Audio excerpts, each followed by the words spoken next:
Nsonga za Pastor Robert Kayanja bino byewuunyisa. Wetuukidde olwaleero nga abantu bangi bagenda mu maaso n'okwewuunya ebyavudde mu kkooti oluvannyuma lw'abavubuka abalumiriza Pastor Robert Kayanja okubakozesa. Kino ekintu si kipya kubanga kibaddewo era guno si gwe mulundi ogusoose nga omukulu ono bamulumiriza ku nsonga zino ze zimu. Wabula ekyenjawulo ku guno omulundi ti kino kyasusseewo tibaleese obujulizi oba oli awo bw'ogamba nti bongera okukakasiza ddala nti ekintu kye bali mu kwogerako si byambu. Balagira ddala nti bakimanyi bulungi era kituufu okusinziira ku bujulizi obwaleeteddwa. Alipoota y'omukugu ono ey'emyaka 17 eragiddwa obutereevu ku lutimbe mu kkooti. Kayanja yagabananga obutambi bw'ebisiyaga n'abavubuka abamulumiriza. Omukugu ono Kaneene asoose kutegeeza kkooti ku ngeri gye yayingiramu mu musango guno ng'agamba nti obuvunaanyizibwa bwamukwasibwa akulira ekitongole eky'emisango egy'oku mutimbagano awamu n'okkulira ebya forensiki, ng'era alipoota gy'awadde ategeezezza nti yava mu ebyo bye yajja ku ssimu ey'omu ku bavunaanwa, ng'era ategeezezza kkooti nti n'obubaka omuli obwa WhatsApp obwali bwasangulwa yasobola okubuzza. Alipoota eno mulimu ennamba z'essimu ezaawanyisiganyanga obubaka obw'ebikola ebya Sodoma ne Gomora okuli n'ey'omukugu gy'akakasa ng'eri mu mannya ag'omusumba Robert Kayanja. Kaakati saawa zino tosobola kusalawo ogambe nti kino kye kino olw'ensonga nti kkooti tennaba kuwa nsala yaayo era ng'omusango kyagenda mu maaso. Wabula kinsobola okugamba nti mwene embeera kisoboka okubanga omusumba bamuwaayiriza nga waliwo abakiri emabega olw'okuba nti musajja w'amaanyi, alina erinnya, alina ssente, nga maybe waliwo kye bamwagaza nga baagala okumusuula n'ebyo bwe bityo. Mu nsi muno kyangu nnyo omuntu okukusibako ekintu n'agamba gundi wakola kino era ne bakutwala ne mu kkooti ne bakusiba. Kansooke nkulage ku lisiti y'abamu ku bantu abaali basibiddwako mu kkomera ne bamalayo emyaka egiwera oluvannyuma ne bagenda okuzuula nti aba bantu emisango gye babasibirako tegyali mituufu, si be baagizza. Kubanga ekyamazima singa ono musumba abadde mu ggwanga katugeze nga America, saawa zino yandibadde mu kkomera. Go ge mazima, ekyo tekiwakanyizibwa era ebirala byonna bandigenza okuŋŋaanya buli kimu kyonna, kuwulira buli kimu kyonna ng'ava munda.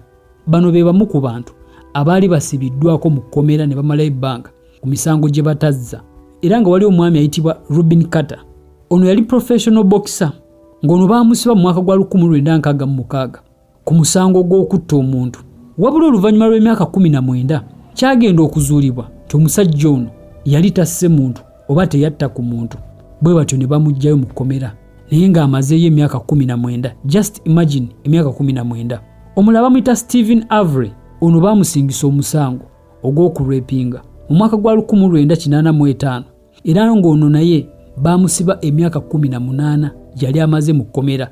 Bagenda okukebera DNA okukola testi zonna ne bakizuula ng'omusajja si ye yazza omusango ogwo era n'avaayo oluvannyuma lw'emyaka 18. Omulala bamuyita Anthony Ray Hinton, ono mu kkomera yamala emyaka 3 era nga omusango guno baagumuggyako mu mwaka gwa 2015 oluvannyuma lw'okumala emyaka 3 mu kkomera naye nga baamusiba ku musango gw'okutta omuntu era ng'ono ye baali bamusibye obulamu bwe bwonna, wabula yali yakaweza emyaka 3 ne bakizuula nti omusango guno si ye yaguzza. Ono mukyala bamuyita Sandra Heme, ono mu kkomera yamalayo emyaka 43 oba obadde okyali ku 3. Ono yamalayo emyaka 43 era ng'omusango gwe baamusibira nagwo gwali gwa kutta muntu nga baali bamusibye obulamu bwe bwonna. Mu mwaka gwa 2024 lwe bakizuula nti omukyala ono omusango guno yali teyaguzza. Omulala bamuyita Glenn Simons, ono yali amaze emyaka 48 era nga naye baali bamusibye ku gw'okutta omuntu nga baali bamusibye obulamu bwe bwonna, so ne bakizuula nga omusango yali teyaguzza. So ebintu bwe biti bitera okubaawo nti omuntu asobola okusibako ekintu n'aleeta obujulizi n'akakasa ddala nti ekintu gwe yakikola, era singa kkooti eba tetudde budde bumala okutunula mu nsonga zo osobola okukomekera ng'oyingidde munda ku nsonga z'otayinaako kakwate. Wabula olw'okuba nti nkugambye bino tekitegeeza nti tekisoboka kubanga kituufu, bano be boogera nga bituufu. Bisobokera ddala kubanga mu nsi ekintu kyotasobola kwesiga ye muntu. Omuntu asobola okukola ekintu nga tobadde tumusuubira ng'obadde tumuteebereza. Tubirabyeko okugeza saawa zino waliwo ekitambula ekya Epstein. Olaba nga Guy teyina buzibu okusinzira, olaba nga musajja avunaanyizibwa, musajja businessman, naye bw'otunula ebintu byakolanga nga bikwewuunyisa ng'obadde tosobola bimusuubiriza ne gurupu ye yonna. So kati oyo gwe bayita omuntu.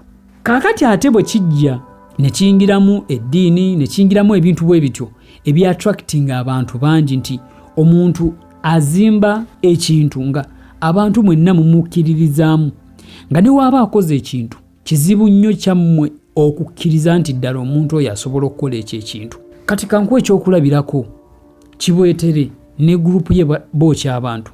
Abantu abo be baayokya balina okukkiriza kungi mu ye, olw'ensonga engeri gye yali azimbyemu ekifaananyi mu bo, nga bamanyi nti buli kyabagamba kyekyo, ne bakomekera nga abakumyeko omuliro. So kati ekyo kitegeeza ki? Much as nga weesiga omuntu oba nga okkiriza mu muntu, olekangayo ne kana akagamba nti kisoboka, kyandiba, olw'ensonga nti omuntu asobola okukyuka mu kaseera katono nnyo. Okwongera okutangaaza kw'eno ensonga, ono omuyimbi mumanyi era ayitibwa Elijah Kitaka. Lumu yakola statement bwete.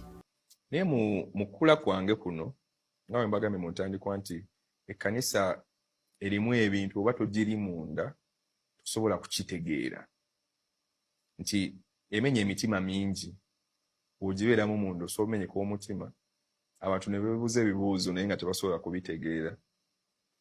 So okulira mu kkanisa nze ng'omuntu nagenda okulaba nga ekkanisa erimu ebituli bingi, nga ekuteeka mu position ng'omuntu nti kino kyendabako kituufu oba si kituufu, kino kyempulira kituufu. Kati nze okubeera mu kkanisa